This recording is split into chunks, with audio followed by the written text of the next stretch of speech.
Hey everyone, we're taking a look at a very important concept today. We're looking at what we mean by equal and congruent. So we're going to describe the differences between what we mean by equal and congruent. They have very slight and subtle differences in their meaning. The other big idea we're looking at is the segment addition postulate. So let's start off by taking a look at this very first term, what we mean by the distance between these points. Alright, so here we are talking about this concept of distance. The distance between 2 points, let's use point A and B, written as AB, is the absolute value of the difference of the coordinates. Alright, well, when we say absolute value, we mean it's a positive answer. So it has to be a positive number, and the difference is a way of calculating that length. So, as always, let's go to a figure. Now, here we have a figure. It has points A and B as endpoints, and you'll notice this looks very similar to what we were talking about yesterday with identifying a segment. Yes, this is a segment, AB, but notice there's no bar above it. So yesterday we were looking very closely at the idea of always naming your segments with a bar above it. Okay, so this is segment AB or segment BA from yesterday's notes.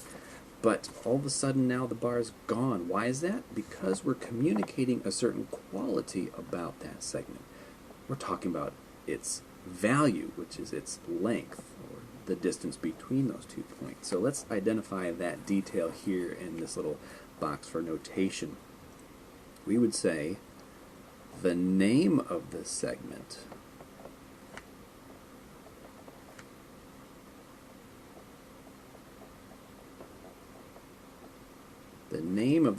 is segment AB, and here we use the bar symbol above the letters because we're telling you the name of the object so that we don't confuse it with like a point or a plane.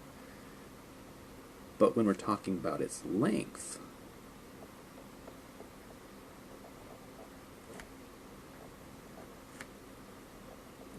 is AB, meaning we remove the bar to then communicate the length of the object. And we don't have a number here on the diagram, but if it was numbered, then we could say the length of AB equals 10 centimeters, or whatever the case may be. So when you see this, we're not naming it. Yesterday we were talking about segments. This is segment AB. However, this symbol says it is the length of AB, so we want to make a note of that. This is how you say it, the length of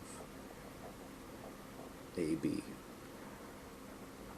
as opposed to what we learned yesterday, which was segment AB. So verbally you have to put those words in front of the letters to communicate that notation. Makes sense.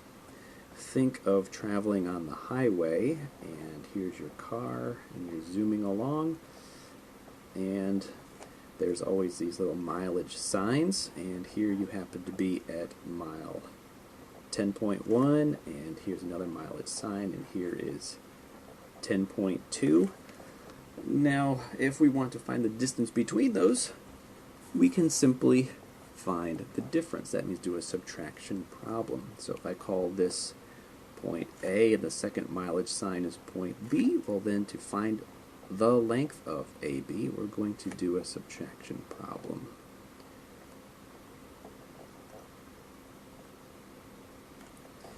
And so that's what is in the description. The description is the distance between the 2 points is the absolute value of the difference. So that's where the subtraction problem comes in.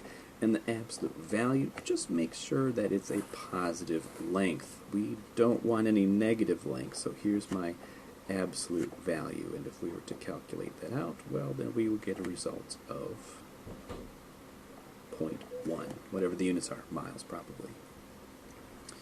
So that's leading us into talking about the segment addition postulate, which has to do with length. Here in our diagram, you can see that we have a line with some points labeled on it, point A, B, and C. And what you're looking at here are these little tick marks and these little bars. These are not part of the line itself. These are construction lines. Construction lines help to communicate the length of certain pieces of the diagram. So these construction lines are not actually part of the line. They're not part of the diagram. We're not showing you lots of segments and lines. No, no, no. We're saying there's only one line. That's what's in bold. And then what's in the lighter print is the construction line. And we're saying, hey, this is the original figure, the line AC. But if we were to just go from point A to point C, that would be a segment, and this would be its length. If we were to just go from point A to point B, well, that would also be a segment, and this would be its length, length AB. And if we were to go from point B to point C, well, that would be its length. That's length BC. The idea is we can take these smaller lengths and add them together and get the total length, and that's what the segment addition postulate is trying to tell us. If point B is between these points A and C, then we can add together the smaller lengths to get the bigger length. The length of AB plus the length of BC equals the length of AC. All right, let's put some numbers to that. If we were to imagine for a moment that this was 10 centimeters and this was 15 centimeters, it makes sense that we can add those two smaller lengths together to get a bigger total length. So that would give us a result of 25 centimeters. Notice that even if the diagram makes it look like they're the same length, you can't go by the looks of the diagram, you always go by the numbers. And so I just picked random numbers, but you go by the numbers, you don't go by how the diagram actually looks. So let's put that into practice. Turn the page over in our notes and let's take a look at these next three examples. Now let me first of all say the problems here are not hard. It's very simple math. I mean, we're talking like elementary math because we're just adding numbers together. But that's not the point. The point is I want you to be able to learn how to communicate this through our geometry notation. All right? So let's break this down in example 1. It says location shown, line a straight line, and find the distance from the starting point to the destination point. Here's our diagram. We're starting here, we get in our car, we drive 64 miles, and then we stop at this rest area. So that was the first distance traveled. We get back in our car, we drive another length of 87 miles for the destination. Now if we want to find the total distance, of course we're going to add them up. And that's really not the point. The point is we're using this concept of a segment addition postulate.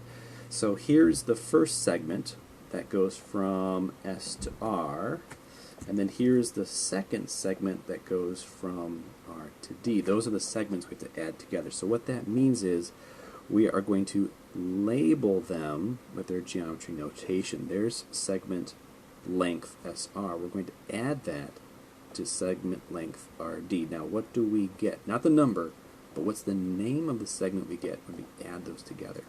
We start at S, we end at D. The total distance is SD. So that's what I want you to do. Start off with your geometry notation first, then we'll plug in the numbers and do the math. Alright, so now we do our substitution. 64 is the length of SR, 87 is the length of RD. Now you can grab your calculator and add them together, and the answer is 151. Don't forget the units. Now notice that I didn't put the number of 151 on the right hand side because we don't want to lose the variable. Think of this segment length SD as the variable. That's what the problem is asking us to solve. You don't want the variable to disappear. You want to keep it labeled so you can say, hey, the length of SD is 151 miles. Let's see that again here in example 2. In example 2, we have this diagram that has point J, point K, and point L. That's the line, that's the figure. Notice we have these construction lines floating above saying that it is 38 units length from J to L. Now there's no construction lines on the bottom. They just put 15 between J and K. But you could create those construction lines if you wanted and saying, hey, that's the length of 15. What that means is going from K to L, we don't know. And that's what we have to find. Find the length from K to L. We know these two pieces have to add together to equal 38. Now again, the math isn't the issue here. That's easy. Can you set this up using the correct notation for the segment addition postulate? The segment addition postulate says, take this small segment on the left, add it with this small segment on the right, and that equals the big segment from J to L. So we have JK plus KL equals JL. Set it up using your geometry notation. Now you substitute in the numbers. So the length from J to K is 15. The length from K to L is unknown. That's the variable. So keep the name. That's what we're solving for. And then the length from J to L is 38. Alright, this is a one-step equation. We want to isolate the variable, so we're going to subtract the 15 from both sides. Keep your variable around, and then grab your calculator. If you need to solve that, we get 23, and that's your answer right there. So keep the variable and solve like so. Alright, example 3, we're going to find the length of both QS and PQ. So think of this as two separate problems, and I'll create a little divider here so that I can separate them. So on the left, I will find the length of QS, and on the right, I'll find the length of PQ. I will take them one at a time. Let's start off with QS. So if I need to find QS, here's Q, here's S. That's what I want to find. So I'm looking at the little segments that are inside that space, and that means we're going to ignore this left-handed segment from P to Q. Just cover that up, and we're looking at just from Q to S. So step 1, start off with your geometry notation. Segment QR plus segment RS equals the total segment from Q to S. Alright, now let's substitute in our values. QR is 31, RS is 30, QS is the variable. So again, keep that variable round. Don't just make it disappear, put a number in its place. You'll just add downwards, and there's your answer.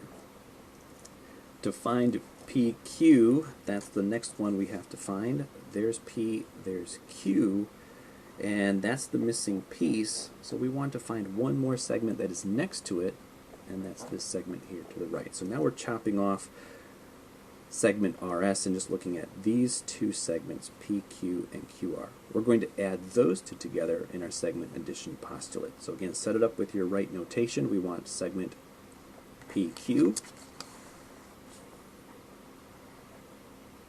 plus segment QR. And what that totals up to be is the total length from P to R. Alright, let's substitute in the values. PQ, well, that's what we're trying to find. That's the variable. QR is listed as 31, and the length from PR, that's 55. We see that information in the construction lines right above that segment from P to R. So there's the variable we're trying to solve for. Let's isolate that by subtracting both sides by 31. The length of PQ gives us 24. Alright, so that's topic number 1, working with the segment addition postulate. Now we're transitioning to this second topic, which is the topic of congruency. Congruent figures have identical characteristics. Well, we've been talking about segments, so the only characteristic they have is length. But we will eventually be talking about congruent triangles or congruent polygons, and their characteristics then would be the same, which could include perimeter, area, length, and width, all of those. But for basic shapes like segments, the only characteristic they have is length. So let's describe how we notate that in a diagram and the symbols we use as well. If we're talking about segments, I need to draw two segments. So here's my first segment. I'll call that segment AB. Here's my second segment. I'll call that segment CD.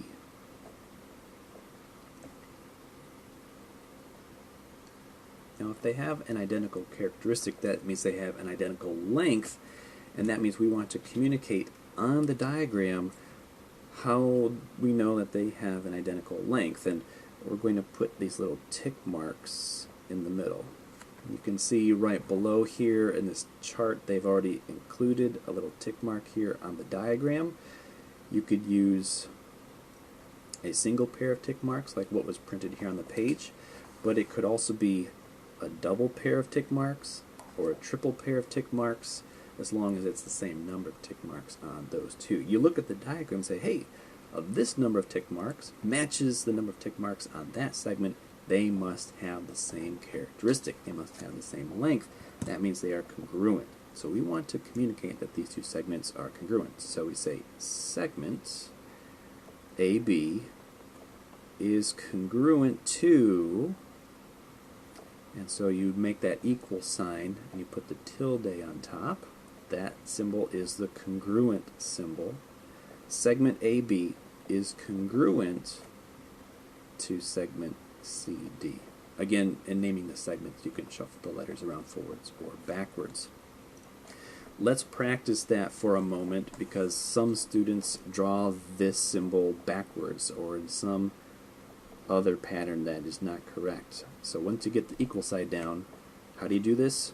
It's almost as if you were to start making a third bar above that equal sign, but no, you're going to go up, back down to the halfway point, and then return back up like so. Alright, so again, above the equal sign, up, and then down, and then back up again. It's a tilde sign. Alright, so that's how you draw it.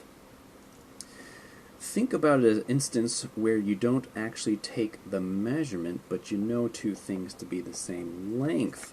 And so I want to use the example of when you lace your shoes. Let's say your shoelace breaks, you buy a replacement, and you thread that new shoelace into your shoe, and then you kind of check to see if the two ends of the shoelace are the same length, because you kind of pull them tight and just check to see if they match. You don't actually use a ruler to measure, you just eyeball it, but that's the concept of congruent. You don't have any numbers with you, but you understand that the left part of the shoelace and the right part of the shoelace are going to be the same length just by looking at it. Alright, so here's the difference then in this chart below. When do we use the equal sign and when do we use the congruent sign? So I am going to use the equal sign when I have numbers or values. So for example, if my diagram of my two segments had the length of 10 centimeters, then I would say the length of AB equals the length of CD. Notice there's no bar above the letters. But in a case like the congruent symbol, if I don't have numbers, but I still know they're the same length, I'm going to use this instead.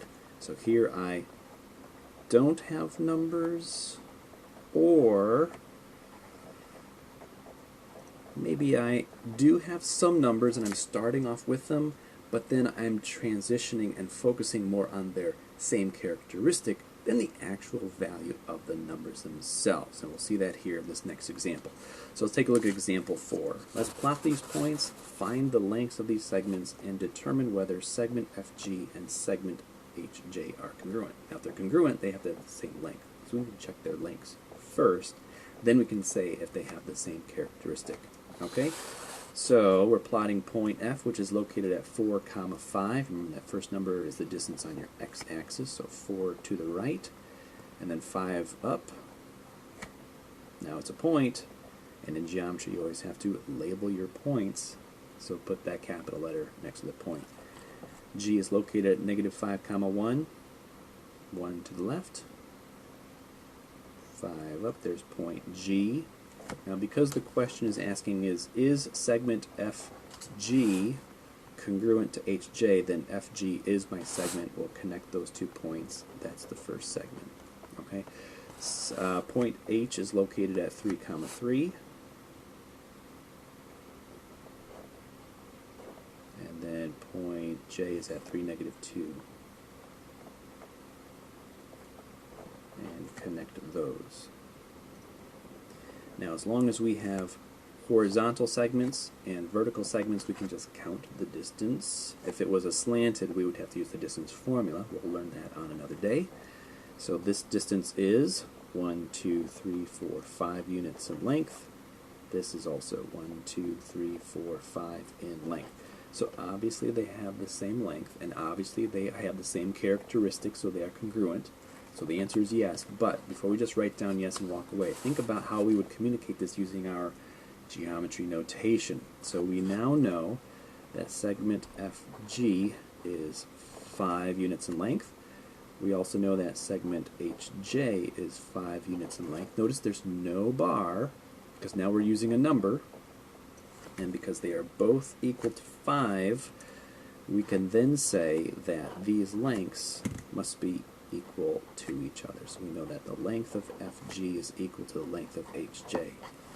Notice that what we're saying here is that they have the same value. They have the same number.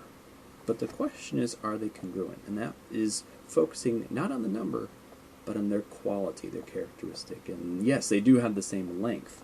So we would then transition one more time and saying, well, if they have the same length, then that means the 2 segments must be congruent. Segment FG is congruent with segment HJ. So again, notice how we would read these out loud. Here, we would say the length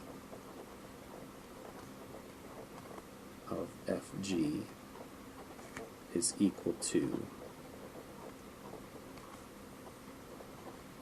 the length of HJ, as opposed to the final statement where we would say segment FG is congruent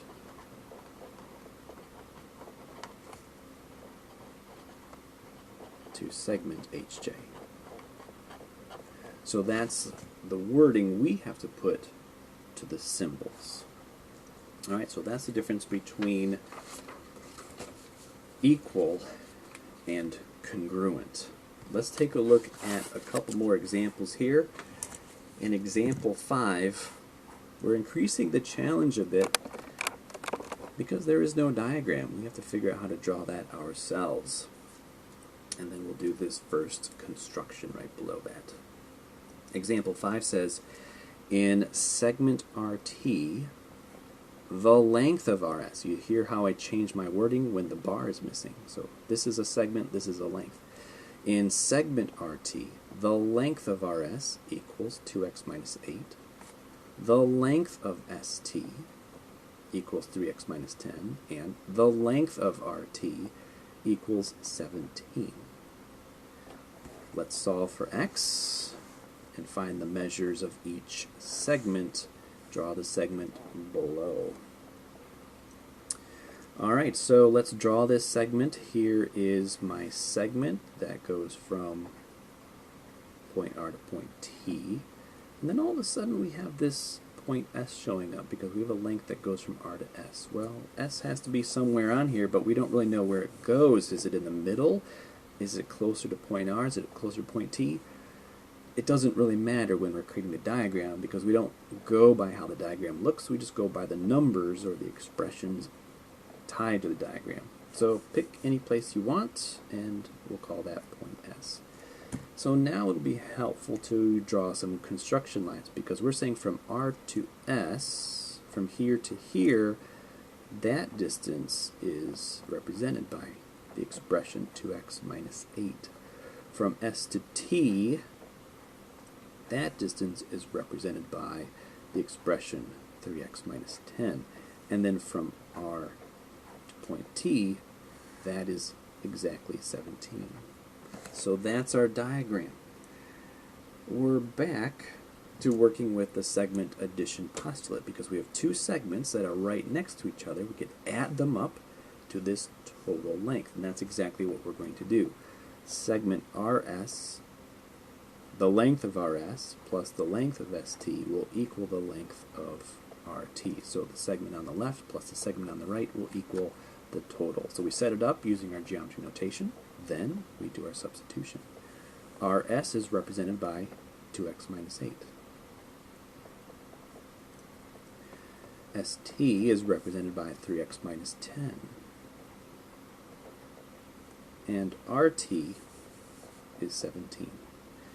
So we have a couple of steps here. We're going to combine like terms and then work to isolate the variable. So on the left hand side of the equation I have a 2x that I can combine with a 3x. That'll give me 5x. I have a negative 8 that I can combine with a negative 10. That will give me a negative 18. That still equals to 17 on the right. Let's work to isolate the variable by first moving all the constant terms to the other side. So we will add 18 to both sides of the equation. So we have 5x on the left and 35 on the right. X is being multiplied by 5, so we will divide both sides by 5. Again, we're trying to isolate the variable, and we get a result of 7. Now you have to watch out. We're not actually done. We did solve for x, but we can't stop here because it then says find the length of each segment. Well, we already know the big segment is 17. We just have to find the other two. So we'll take the value of 7 and plug it back in. So the way I'm showing this is I'm saying originally we knew the length from R to S was 2x minus 8. Okay, but now we know the value of 7, so we're going to take that value and plug it in for x. So that means the length of RS is 2 times the value of 7 minus 8. So that gives us a result of 6. That's the idea. Here's our final substitution so that we can find the length from S to T. S to T is represented by 3x minus 10, and so we're going to substitute in that 7 for x, and we get a result of 11. Let's put those numbers back on the diagram. So we're saying RS was a length of 6 and ST was a length of 11. So double check. Do they add up to 17? If they do, we did just fine. If they don't, we made a math mistake. We'd have to go back and check our work. So those are the two big concepts, segment addition postulate and congruency versus equality. Now we're taking a look at a few constructions from time to time when they are connected to the concept here. And the concept we're looking at in this construction is congruency. Now if we want to copy this segment, that means we want to recreate it. And we know we could just use a ruler to measure the length and create a new one. But the idea is back in ancient Greece, we were not allowed to use rulers because there were no rulers. They had to use other methods to duplicate things like the length of a segment, a certain distance. So we're going to use a compass instead. So you don't need to have a compass as fancy as this one. It's just what I happen to have around. But we're going to take the two ends and we're going to position them so that there is a end point tied up with each of the ends of the compass. I'm just using that instead of a ruler to sort of set the distance and say, there it is, that's its length. So when I want to create a new segment, it should have the exact same gap between them. So I want a new segment that I'm going to call segment CD. So I'm starting off with point C. I'm putting the metal point at C and then my pencil point out here, and I'm drawing an arc. If I were to go all the way around, I'd draw a circle. So this is just a part of the circle's edge. We call it an arc. And then we'll use a straight edge. Now I know there's a ruler on this, but we're not allowed to measure. We're just using it as a straight edge. And I'm going to draw right through the arc, and where that straight line and the arc cross, that's our other end point, point D. Now don't erase these extra parts of the line. Again, those are just construction lines, and that's just part of the construction. That's part of the drawing. So keep them around, don't erase them. And with those two steps, we have a segment that is exactly the same length as the first, even though we don't know its number, its value. So we do not say they are equal, because we don't have numbers. Instead, we say they are congruent. So put a tick mark on those, and we would say segment AB is congruent with segment CD.